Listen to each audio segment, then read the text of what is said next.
All right, so what we want to be able to do is implement navigation, right, in single page application, right? So that when we successfully log in, we want to be able to navigate to the website list, right? But without actually leaving the original page, right, in single page application. So how do we do that? So to do that, we're going to have to refactor the entire mechanism that we are currently using for navigation, right? And so let's work on that. Okay. So what we're going to have to do here, right, is what we're going to have to do here is that we're going to take the this index page here, and refactor it so that it's the entry point of the entire web application, right? And it's the only page that ever loads first, right? And then we never leave from here, right?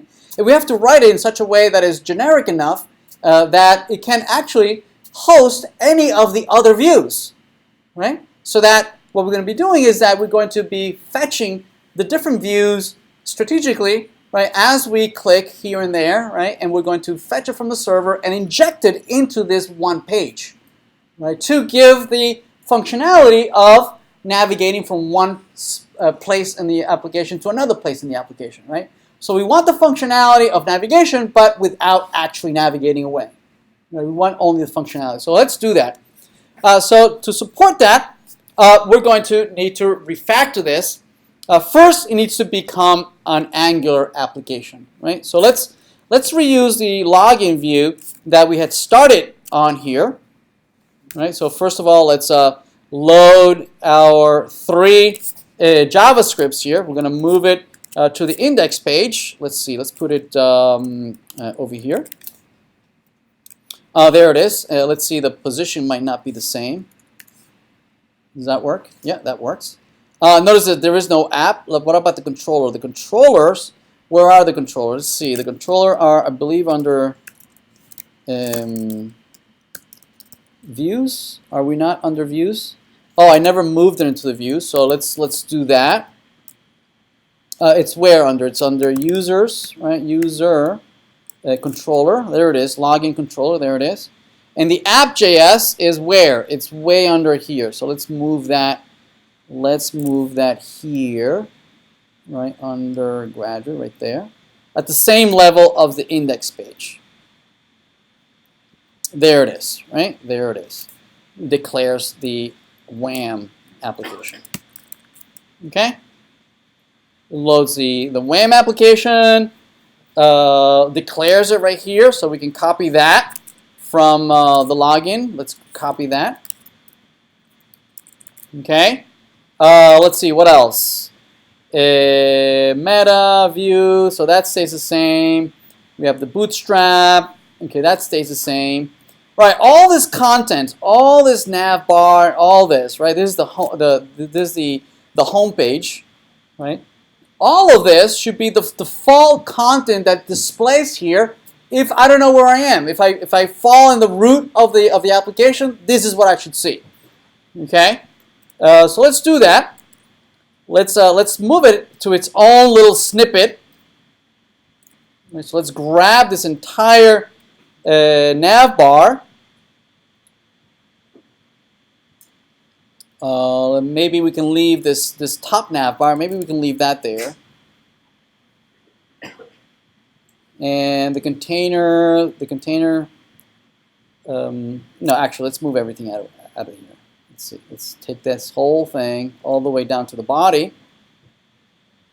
Where's the body? Okay, let's grab that. Let's move it from here, right? And let's create its own home page, right? So this home page, we're going to put it maybe up here, home, HTML, home, .html.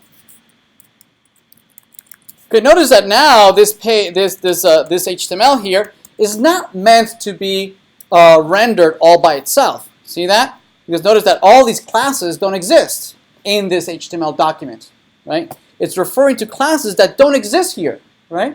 They only exist in the index page. The index page loads them, right? Only the index page loads them.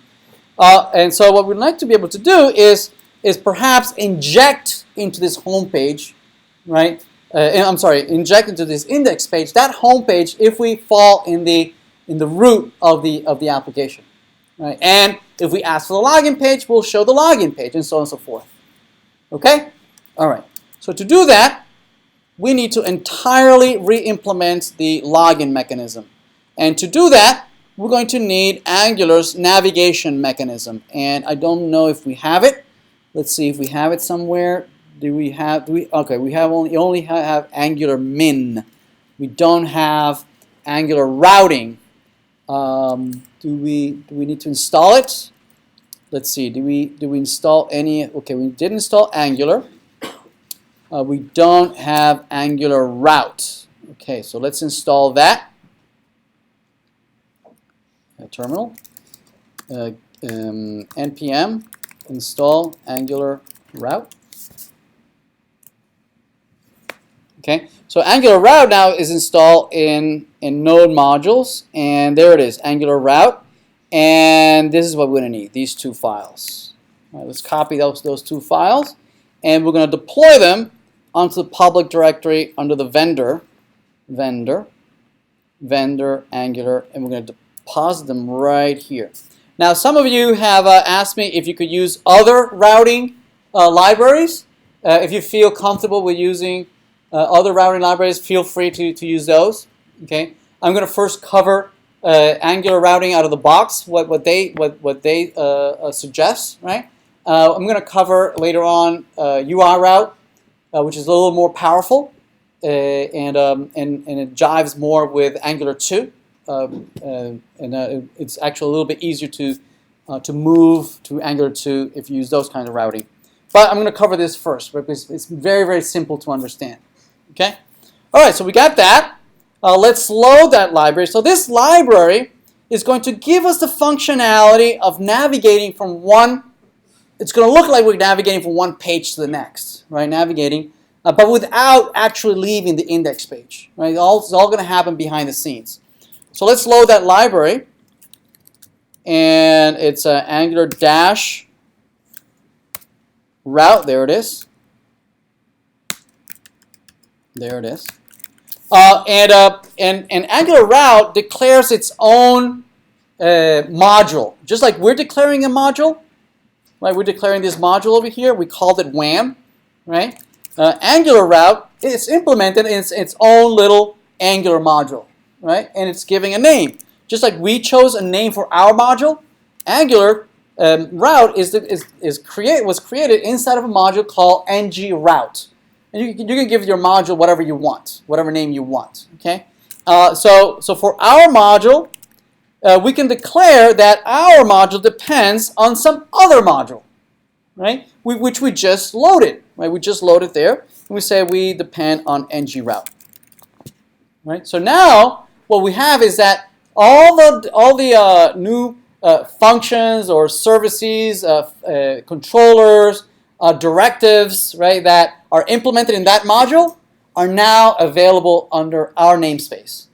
We can now refer to anything that is in that module from our own module. Make sense? Right? For instance, one of the things that this ng-route declares, it declares the following ng directive, ng-view, right? Now, ng-view is a directive declared in the ng-route module that allows us to inject content here dynamically into the DOM as we navigate from one page to the next. Right? So for instance, we're going to be able to inject the content of home.html, just paste it in here programmatically, right? Based on some route. Right? For instance, we might say, if we have the / route, we want to inject home.html. If you see the / login, we want to inject login, and so on and so forth. Make sense? Right? So that the navigation is going to be ripped out of the view, out of the HTML, and instead is going to land in the domain of the controller.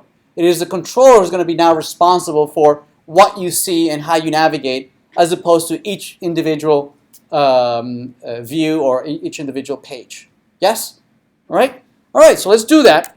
So to do that, now that we have ng-route, we have now a separate function off of the Angular namespace called config. Config allows you to configure your modules, right? And there's all sorts of things that you can configure, right? There's tons of things that you can configure. One of the things I would like to configure is the navigation. Now, how is the navigation accomplished? Okay, and to implement it, you give it the name of some function that implements configuration. Some function that implements your configuration. So let's implement our configuration in a function called configuration. So in here is where we're going to configure our application. Again, there's tons and tons of things that you can configure. Here, the only thing that we're going to configure for now, right, is how you navigate. If you see the slash, navigate to the home. If you see the login, navigate to a login page, and things like that, right? Again, we're centralizing all the navigation in one single place as opposed to spreading it across dozens and dozens of pages, right, which is a nightmare to maintain. Instead, if everything lives in one single place, right, you can do a lot of optimization, right? So the way we're going to configure it is that configuration can ask for various things to configure, right? It can ask here for a service to pass it from the framework, say, hey, I want to configure XYZ or whatever, right? One of the things that you can ask to configure is the routing, okay? So objects that are used for configuring, right? First, they start with what it is that you're configuring, and they all end with provider. Okay, they all end with provider. Okay, and you can create your own providers, right? If you create your own module that you want other people to load, maybe something that you know, connects to IMDb or connects to Yelp or connects to whatever, right? And you create a module called, you know, Yelp, my Yelp, something, right? Somebody could load it in my Yelp that you wrote, okay, and you would provide a provider. You would create, as part of the declaration of your module, you would create an object that other folks can ask to configure your Yelp. And you would provide this object, yes, that other folks would configure your Yelp. Make sense? All right? We will do that a little later. Right? Right now, we're just going to configure routing. Right? What are we configuring? We're going to say that if you see the following route on the URL, right? Then I would like you to display the following template. Okay. Now the template could be hello, could be whatever you want, right? Or you can give it a URL to an actual HTML document, right? Let's try this, just hello. If we run this and go back to graduate, now index, here's index. Index is going to load what? Right? Well, it should, right? But right now, index loads this index page right here, yes? Index page is going to look at this ng view. Says, okay, I need to inject something here. This says I need to put something. What should I inject? Right? To know what it's going to inject is going to look at the URL. It's going to look at the URL. Okay, right now, what does the URL have? /assignment, /graduate, /index.html. Right? So Angular doesn't use any of that. Right? It doesn't use the URL, the actual URL that you're looking at. It uses everything that follows the hash sign. Remember what the hash sign does, right? The hash sign loads the file, and then it uses the hash, whatever you type in here, uses it to jump right? At different sections on the same page. Remember that? We looked at that, right? You can create a table of content, right? And you can create a lot of different hashes that if you click on one, it just navigates to different portions of this. So what Angular does is that it hijacks this functionality, says, ooh, I'm going to listen for changes after the hash. You can write JavaScript that listens for changes in the hash. Right? If it changes, you tell the browser, hey, notify me. I want to know what the hash is, right? Because I have some really cool behaviors. Okay? If the hash changes, let me know. What is it? What did it change to? Ooh, it changed to a slash? Ooh, let me see. Let me go and look. Yes, I know what to do. Right? Somebody told me that if it's a slash, this is what I should inject into the view. That makes sense? Right? So if I type this index, notice that it says hello. Right? It injects whatever is in the template. Okay? And I can create any number of mappings. I can say when you see hello, okay, I say hello, and you say goodbye. Okay, so if the URL changes and I say hello, it says goodbye. Right? It's injecting into the index page, into that view. It's injecting that content. Everybody okay? Right? Or you can be a little more specific and say that not just this, I mean, you could put here all sorts of, actual HTML in here. Right? So if you go back and you re-render, notice that it's actually, formatting whatever HTML is in that string.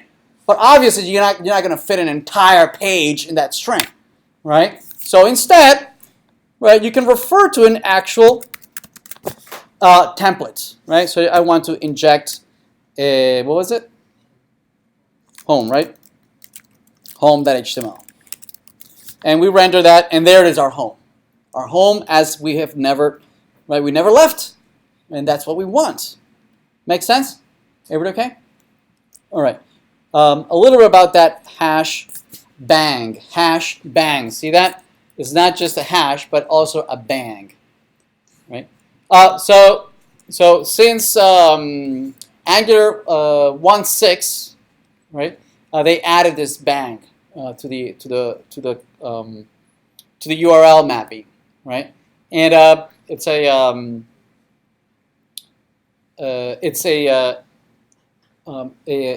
a standard, quote unquote, that Google came up with, right? That was giving it a problem when it was trying to index all these pages, right? When a search engine comes and tries to index an entire website, if it's a static website, it's easy, right? You just follow all the links, right? And all these pages are actual ASCII files, yes, that can be parsed and indexed. But ever since all these pages started to become dynamic pages, documents were never loaded. The only document that was ever there was the index page, right? And if you followed any of the other links, the only document that was ever loaded was just this one index page, right? And everything after the hash, the servers ignore, right? The servers ignore everything after the hash sign, right? So Google came up with the idea that says, how do we do this? We can't index this. We can't index any of these pages, right?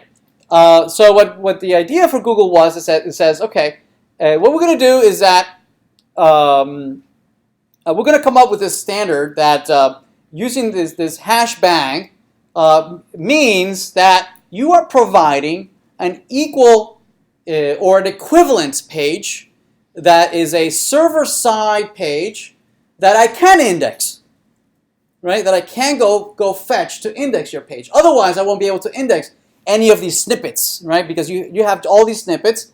All the content that's coming is is only templates, doesn't actually have any content, right?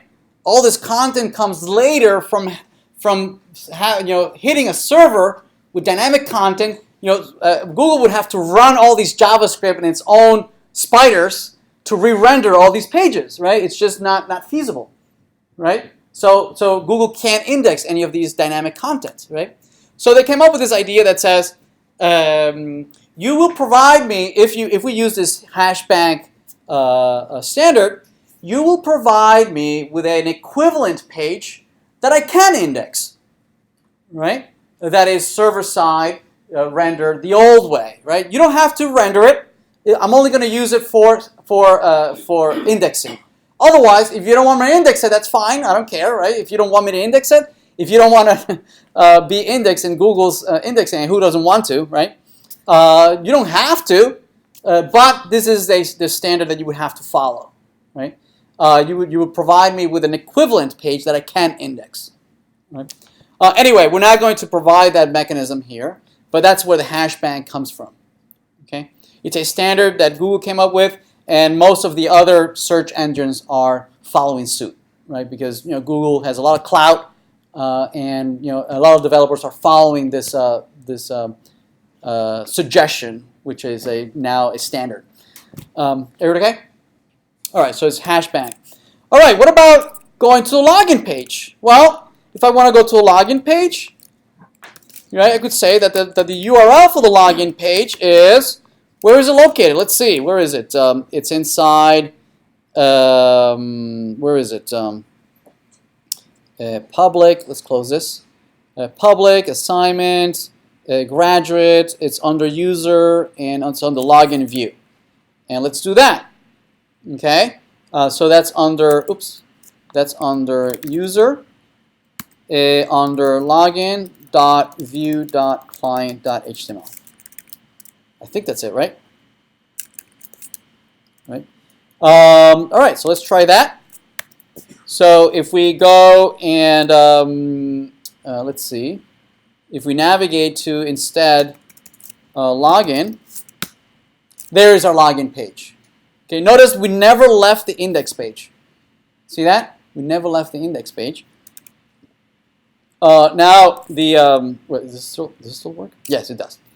Now the thing here is that notice that this page is really a full-blown page, right? We are injecting an entire actual page that has its own HTML, its own header, its own everything, right? It has actually, I believe it has its own reference to its own JavaScript. We don't actually need that, right? Because we already have that. The index page already did that. It already loaded Bootstrap, it already loaded Angular, it already declared the app.js, right? There's no need for the login page to do that again, right? So let's remove that. Let's go back to the login page. I don't need any of this anymore, right? Right, this is already declared, right? I don't need the Angular because I don't need app.js either. The controller is being loaded already by the index page. I don't need any of this. Bootstrap has already been loaded by the index page. I don't need a body, right? The index page did that for me. Okay, and I don't need this. Okay, so now this login page has lost the capability of living all by itself. It only can live inside as a little piece of something bigger, right? And let's see if this still works. Okay, still works, right? So this is Bob, login. There we go. Everybody okay? Right, awesome. One last thing is that right now the div is the one who is declaring this controller, right? So here too, we're giving the view a little bit too much power here, right?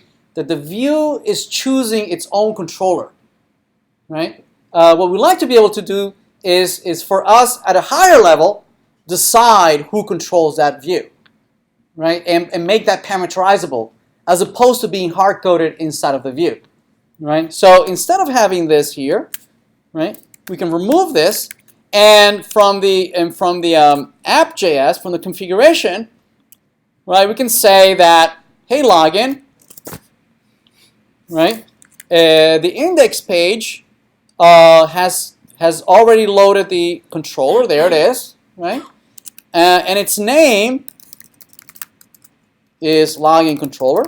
So I'm telling that the view, the controller who's responsible for this view, is this login controller, as opposed to the view choosing its controller. See that?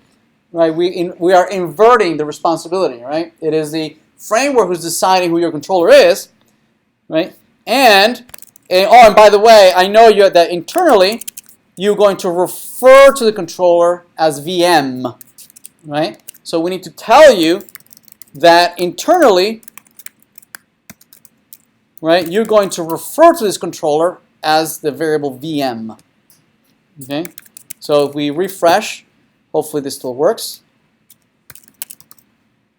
Login. Everybody still with me? Right? If I break this, if I say something else, right, this won't work. Right? It has no reference to the controller. It doesn't know who it's talking to. Right? Instead, here, this VM, right, matches. This VM matches the VM inside of the controller. Everybody okay? Right?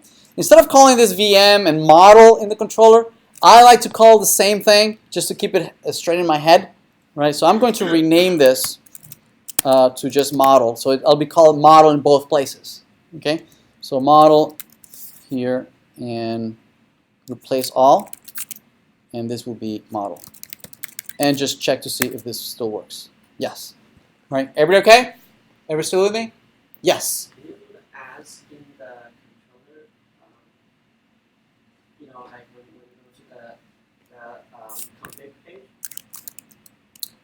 In the config page? Yeah. What I mean is, can you do it in the line searching? Just say login controller as model? Yes, you can do that. Yep. You can do that too. Yep. All right. Everybody okay? Now notice that this would allow me to in a separate when, right? I could decide whatever, right?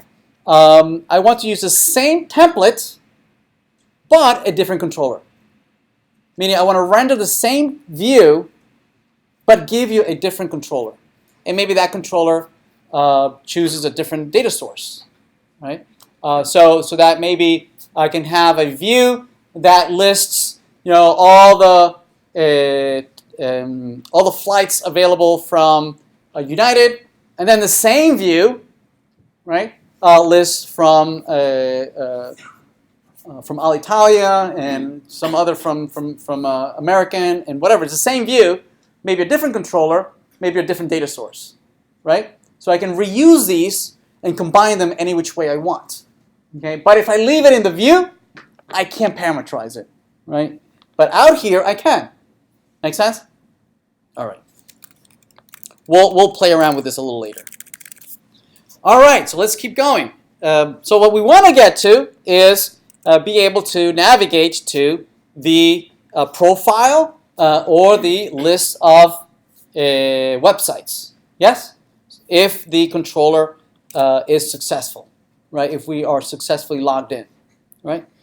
So let's do that.